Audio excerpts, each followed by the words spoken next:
प्यारे बच्चों, हम जयशंकर प्रसाद जी द्वारा रचित ध्रुव स्वामिनी नाटक का प्रथम अंक पढ़ रहे हैं।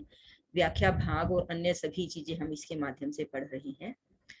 अब तक आपने जो मूल कथा मेन कथा में पढ़ा है वो यह पढ़ा है कि जो चंद्रगुप्त है वह ध्रुव स्वामिनी बनकर शकराज के शिविर में जाने की तैयारी कर रहा है। शकराज का दूत रामगुप्त के पास, जो कि इस वक्त गुप्त साम्राज्य का राजधिराज है, एक संधि प्रस्ताव लेकर के आता है, जिसमें वह बहुत ही अनुचित मांग रखता है कि साम्राज्य की महारानी ध्रुवस्वामिनी को दासी बनाकर उसके शिविर में भेजा जाए, और इसके साथ ही वह अपने सामंत कुमारों के लिए भी स्त्रियां मांगता है।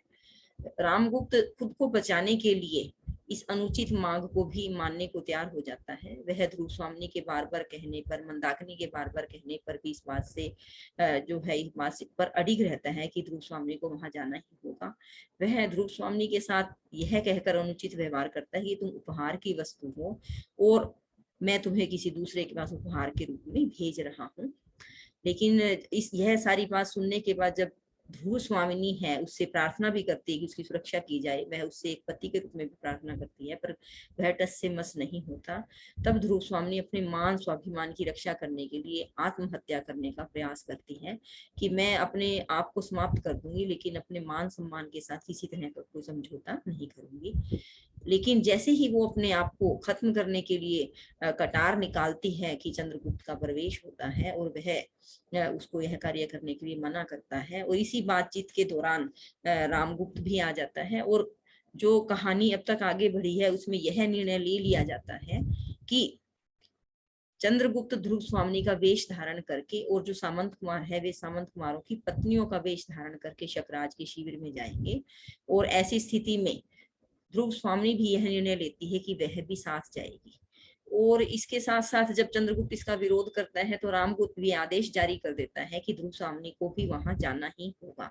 और यह आप कह सकते हैं फाइनली यह निर्णय ले लिया जाता है कि ध्रुव स्वामिनी और चंद्रगुप्त दोनों ही शकराज के शिविर में जाएंगे। चंद्रगुप्त ध्रुव स्वामिनी बनने के लिए चला जाता है। ध्रुव स्वामिनी अपने आप में बैठ करके थोड़ा सा उदास है, रोने लगती है। और जब उससे रामगुप्त पूछता है कि ऐसा अभिनय क्यों कर रहे हो, तुम ऐसा क्यों कर रही हो, तो ध्रुव स्वामिनी कहती है कि मैं एकांत में रहना चाहती हूँ, तुम यहाँ से जा सकते हो। मतलब मैंने अब तुमसे किसी तरह की कोई बात नहीं करनी, तुम एक अच्छे इंसान नहीं हो, न ही किसी के पति बनने के योग्य हो। और उन्हें जो है वहां से जाने का आदेश कर देती है। यहाँ तक की लगभग कहानी जो है हमने अब तक पढ़ ली है। और इस बात में उसको थोड़ा सा इस चीज का दुख तो है कि भाई मेरे साथ ऐसा क्यों किया जा रहा है। और आगे की कहानी अब हम बेटा शुरू करेंगे। ये देखिए यहाँ तक जो है हमने पढ़ लिया था कि शिखर स्वामी के साथ रामगुप्त का प्रस्थान। अब जो वो है ध्रुव स्वामिनी है वो अपने मन में सोच रही है, और किस तरह से वो शकराज के शिविर में जाने की तैयारी करते हैं, यह सारी बातें हम आज पढ़ेंगे। देखिए ध्रुव स्वामिनी कहती है कि कितना अनुभूतिपूर्ण था वह एक क्षण का आलिंगन, कितने संतोष से भरा था।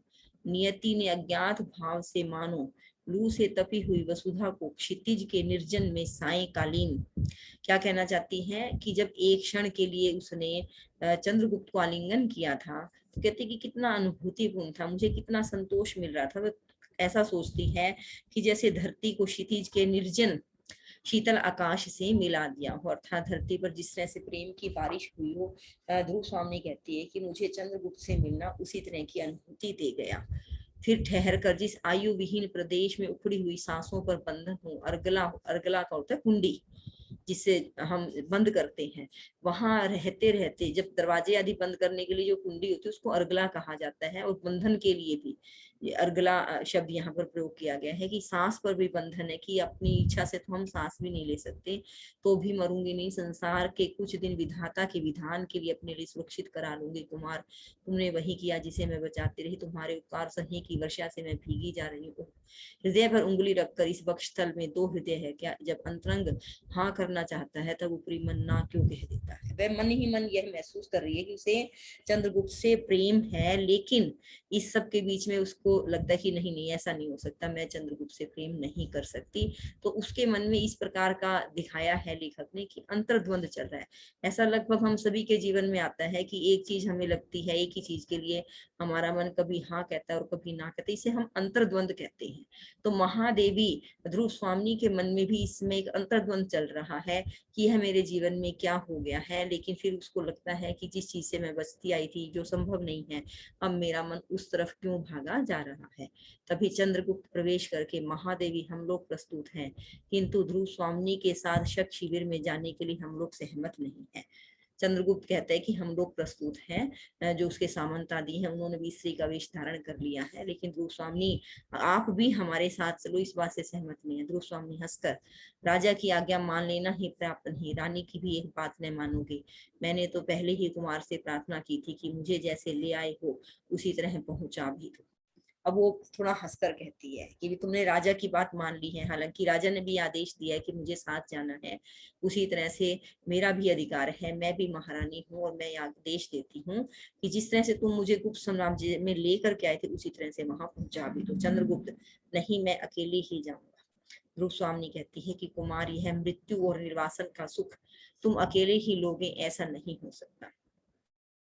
राजा की इच्छा क्या है यह जानते हो, मुझसे और तुमसे एक साथ ही छुटकारा, तो फिर वही क्यों न हो, हम दोनों ही चलेंगे। मृत्यु के गह्वर में प्रवेश करने के समय मैं तुम्हारी ज्योति बनकर बुझ जाने की कामना करती हूँ, और भी एक विनोद प्रलय का परिहास देख सकूंगी। मेरी सहचरी, तुम्हारा यह ध्रुव स्वामी का वेश ध्रुव स्वामी ही न देखे तो किस काम का।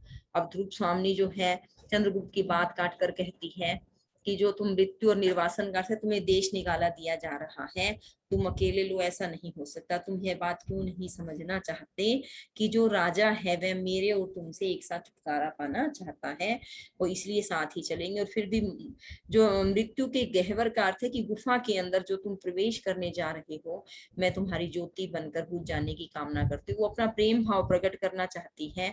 और फिर वो एक हास्यप्रद दृश्य के बारे में भी कहते हैं, विनोद और प्रलय का परिहास, कि भी इतनी हंसी मजाक जो होगी वो मैं देखना चाहती हूँ कि तुम जब ध्रुव स्वामी बनोगे तो उसे, उस रूप को अगर मैं ही ना देखूं तो वह रूप किस काम का है।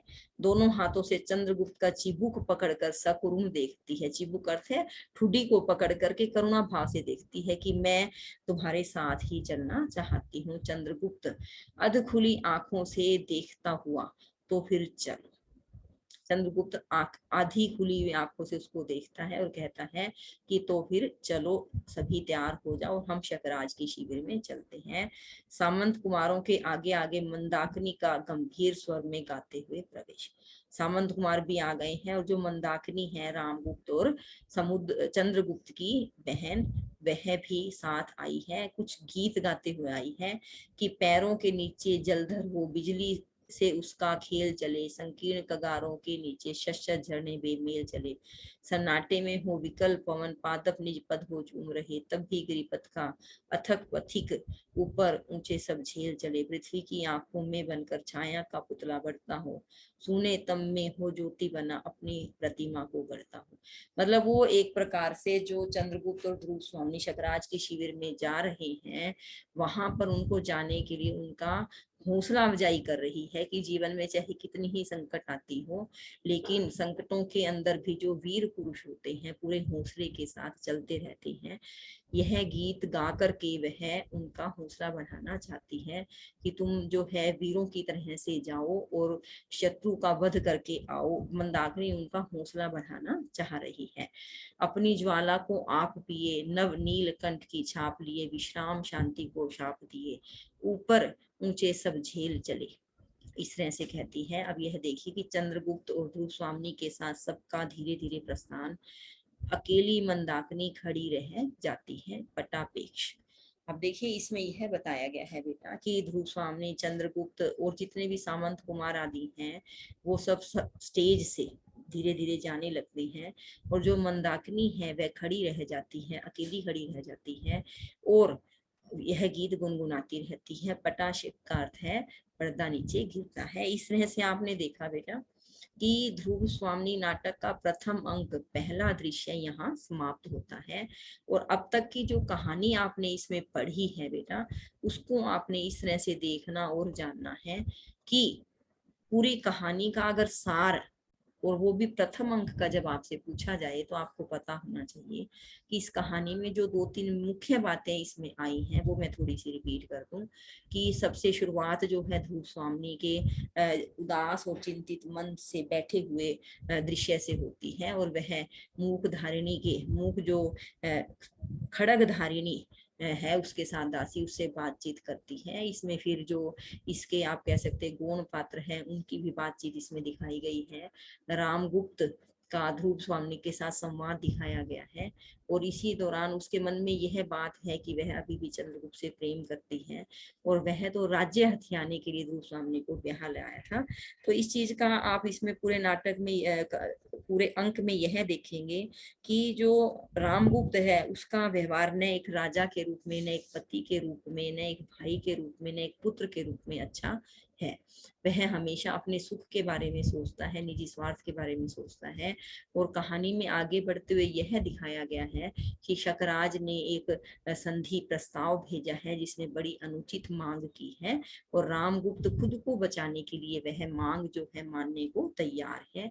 और इस तरह से जब ध्रुव स्वामी को शकराज शिविर में भेजने के लिए वह तैयार हो जाता है, तो ध्रुव स्वामी खुद की हत्या करने की कोशिश करती है, जिसे चंद्रगुप्त आकर रोकते हैं।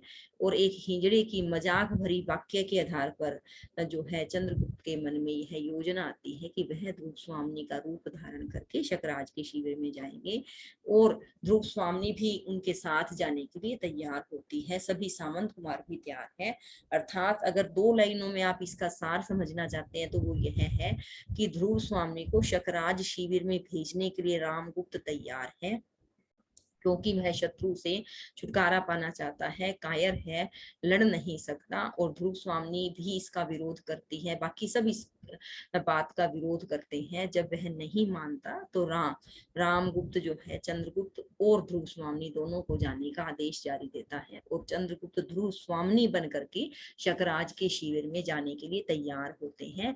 इस तरह से ध्रुव स्वामी नाटक का प्रथम अंक आज हमने पूरा कर लिया है, और इसके बाद जो इसके 2 अंक और हैं हम अगली क्लासेज में पढ़ेंगे। ठीक है बेटा, इस तरह से हमने इसको पूरा कर लिया है।